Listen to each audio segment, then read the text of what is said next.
Hey everybody, just wanted to take a quick second to show you some of the new perennials we have here at Deckers, especially some of the new arrivals for our native perennial garden. We are right now stocked up better than we've been all season. We have some real standouts for you, especially in the native section, and we're going to go through some of those right now.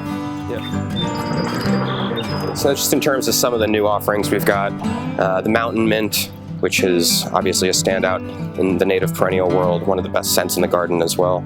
A tremendous selection of native asters and goldenrods. The native aster, this one in particular, Eastern Star, a little earlier blooming than some of the rest. Beautiful white bloom, nicer foliage than a lot of your traditional asters as well. And then these goldenrods will all naturalize in the yard. Big showy yellow plumes. Really a tremendous pollinator, a late season bloomer. Coming down, you see the Filipendula, more of a oddball perennial, almost like a full sun version of a stilby. Gets very, very tall, 4 to 5 feet tall, and it's just really extended provenance into Long Island.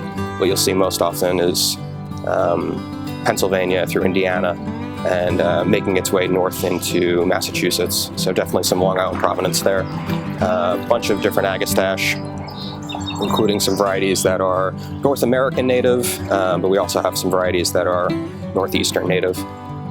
Lobelia cardinalis, the purple black foliage cardinal flower, big red blooms, tremendous hummingbird attractant, tremendous pollinator. Northeast native will definitely start to colonize in a happier, moist site.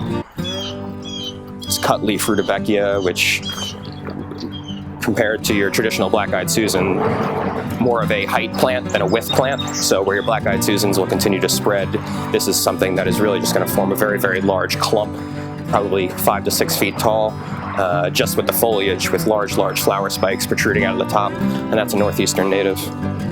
Coming down into this section, looking at a bunch of different varieties of bee balm. You have your Jacob Klein, which is sort of like your classic rambling, big-headed, red-headed bee balm. Also the lemon bee balm, which is the wild bergamot over here.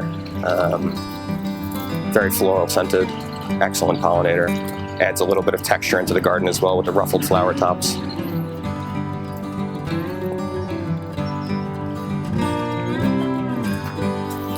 Obviously, we have a selection of milkweed, like always.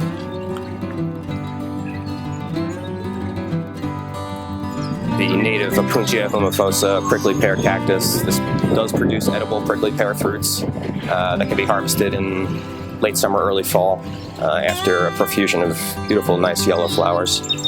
Coming down more and seeing some of those agastache that we talked about.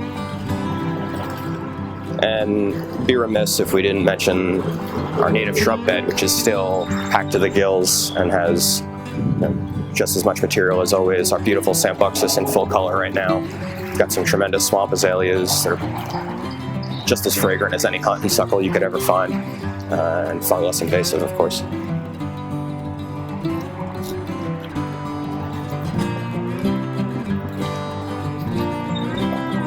So thanks for taking a quick look through the native perennial section with me, guys. Wanted to let you know that all this stuff is fresh off the truck right now, but not all of it is stuff that we can continue to reorder throughout the year. So if any of this interests you, you should probably come on down. We're expected to have some great weather this weekend, and we hope to see you here. Thanks.